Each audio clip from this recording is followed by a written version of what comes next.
If you're looking for a new gas grill, I can help.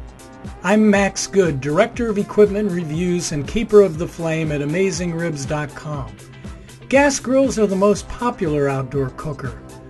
No fooling around lighting charcoal or dumping out ash. You just hit ignition and turn the control knobs. Manufacturers know you love them, so they keep churning out new models every year. People always ask me, Max, what's the best gas grill for me? Hard question to answer because I'm not you.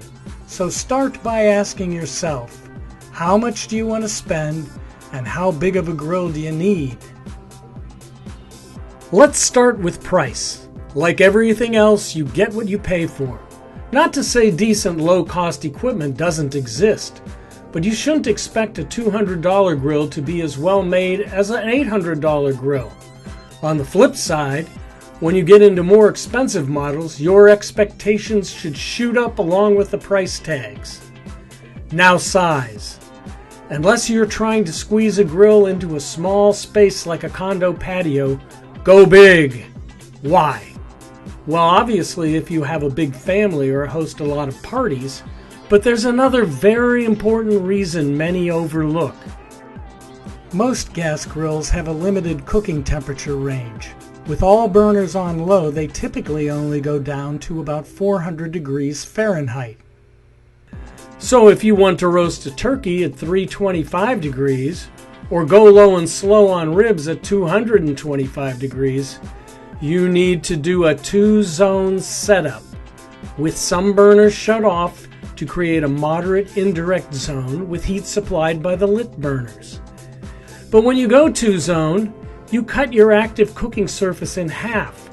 A small 2-burner grill gets really small. Go with a minimum of 3 burners. You'll be glad you did. And remember, for true 2-zone cooking, you need a lid. Gas grills without lids are meant for simple grilling over direct heat. A lid is necessary for large foods like roasts and even thick steaks. Are you ready? A good place to start is with my searchable equipment reviews. Open a browser. Write in AmazingRibs.com. Go to our red navigation bar at the top of the page and click on Product Ratings and Reviews. Scroll down to our ratings and reviews of grills and smokers. And here you'll see our search options on the left. If there's a particular manufacturer you like, select them. We know right now we're looking for gas grills. And now the 2 big questions. What's your price range and what size do you want? Let's go for $400 to $800. And of course you may want to spend less or more. And mid-size to large. Once again, if you need a little portable grill or something to fit a patio, or if you want to feed an army. Oh, and looky here. The most respected and comprehensive reviewers of grills and smokers in the world, from Forbes magazine. Click search, and there you go. You're off and running. Search options on mobile devices are on the bottom rather than the left side. Scroll down to search on mobile. At the heart of any gas grill is fire. Fire from the gas burners. There are many different burner designs, but when you lift the hood of most gas grills, you'll see tube burners that produce rows of tiny blue flames, just like your indoor gas kitchen oven. Although some gas grills can get hot enough to sear steaks, most have a limited low and high temperature range. You can extend the low temperature range with 2-zone cooking, but when it comes to high temperature searing, there's no substitute for pure power. That's why we love sear burners. Special burners added to the main conventional burners to produce a sizzling sear zone. There are also infrared grills with infrared burners or infrared burner systems that produce intense radiant heat. These super hot burners are often used as sear burners, but not all sear burners are infrared. Weber places an extra tube burner between the two main burners to create a sear zone on some models. All gas burners have a Btu rating, which many use as a benchmark to quantify the burner's power. Btu ratings for gas burners are essentially a measure of how much gas a burner burns in 1 hour. A heat flux rating is arguably more useful. Heat flux is calculated by dividing the BTUs of all main burners by the square inches of the main cook surface, excluding warming racks. So a 4-burner gas grill with a total of 48,000 BTUs and a primary cook surface of 500 square inches has a heat flux rating of 96. Typical flux is about 85. Scroll down to the end of our gas grill reviews to see the heat flux ratings. Although useful, neither rating tells the whole story. For example, some grills have better heat retention. Infrared burners typically use less gas than conventional burners, and so on. Cooking grates are typically cast iron or steel rods. Cast iron grates are heavy and have a high thermal capacity, making them very efficient at holding and transmitting heat to meat. Since most gas grills don't get searing hot, many manufacturers use cast iron grates to brand meats with brown bands called sear marks. Hence, cast iron has become associated with searing. While those crisscrossed cast iron sear stripes are better than the bland finish you'd get otherwise, the best searing comes from intense, direct, radiant heat. That's why sear burners are so important.